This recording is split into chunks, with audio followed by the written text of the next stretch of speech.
Even though their season doesn't start for another 7 months, the Ohio women's basketball team is quickly getting ready for it. A week after being hired, new head coach Bob Bolden has added 2 assistant coaches to his staff. Tavares Jackson and Kate Schrader have been named the new assistants, and both follow Bolden from Youngstown State. Bolden describes Jackson and Schrader as strong offensive coaches and should help the Bobcats improve upon their 54.8 points per game they averaged this year. Ohio softball went up to Toledo for a doubleheader today, but Game 1 did not go the Bobcats' way. Lauren Gellerman had a huge game offensively for the visitors, hitting 2 home runs, including 1 in the top of the 7th to tie the game at 3.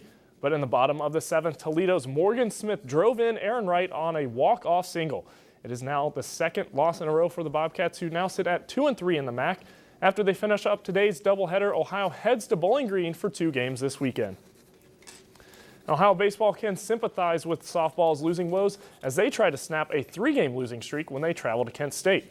Bobcats have a 5-22 record on the season and are 2-4 in the conference. Playing 3 games at the Golden Eagles will not likely help the Bobcats. Kent State is the 4-time defending MAC tournament champions, and they went to the College World Series last year. Also in 2012, the Flashes swept the 3 games against Ohio by a combined score of 25-5. And after falling on opening day, the Reds have won 2 in a row and host defending NL East champs Washington tonight. Shin-Soo Choo had a good first series for the Redlegs, going 4 for 12 with a double and a home run.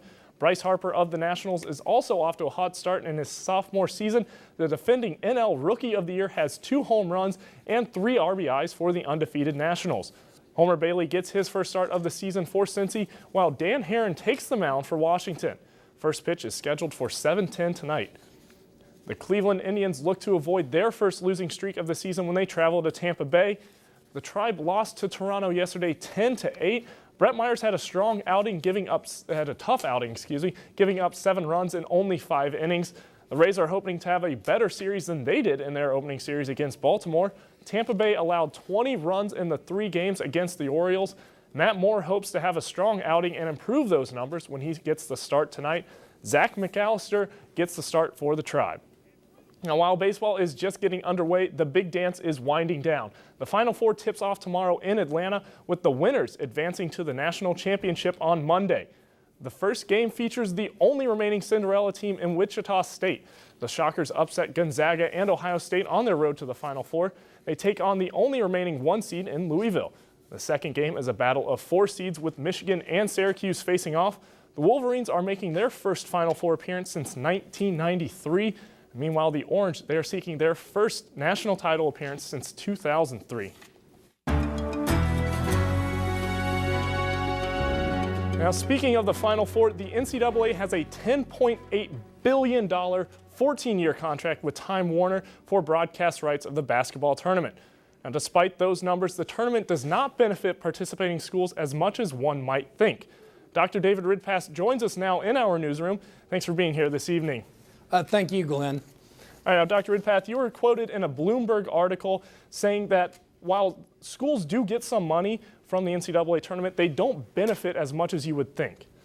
I think the conventional wisdom, Glenn, is that if you participate in the NCAA tournament, you will get increased exposure, which I think is a good argument.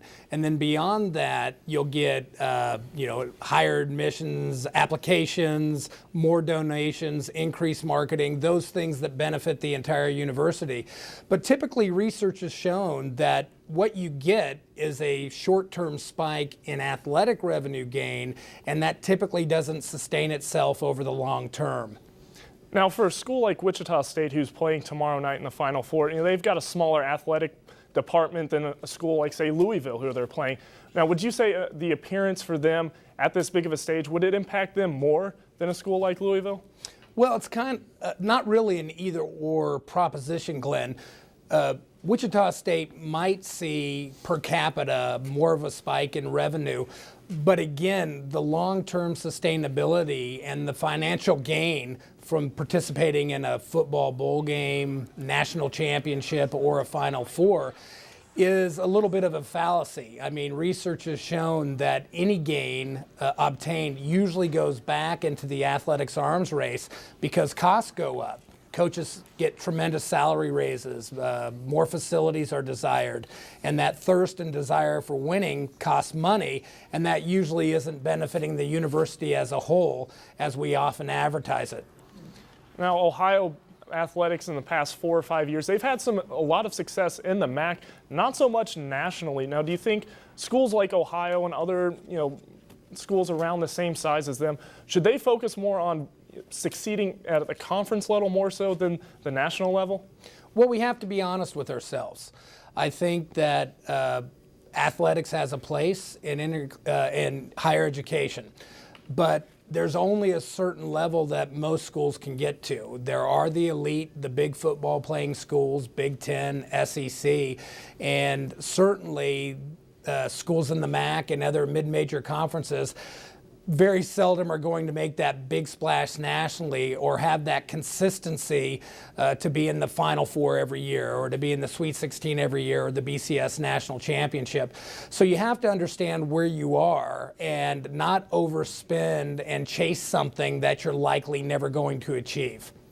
All right, now really quickly, do you think Ohio, being that smaller school, do they have any type of chance at finding any sustainable success at the national level? It would be very difficult because he who has the most toys wins. Basically, the richest schools, the ones with the most money, are going to be the consistent performers. It's great when an Ohio university can make a national splash, but to do that on a consistent level is difficult, if not impossible, for a mid-major school. All right, thanks again, Dr. Ridpath, for stopping by tonight. Thank you, Glenn. All right, Jeremy, Alan, the Final Four is always a fun time. It's kind of tough to think about the financial troubles that face some schools when they get there. But, as a fan, it's always a very, very fun time of the year. Yeah, definitely. Thank you so much, Glenn. No problem.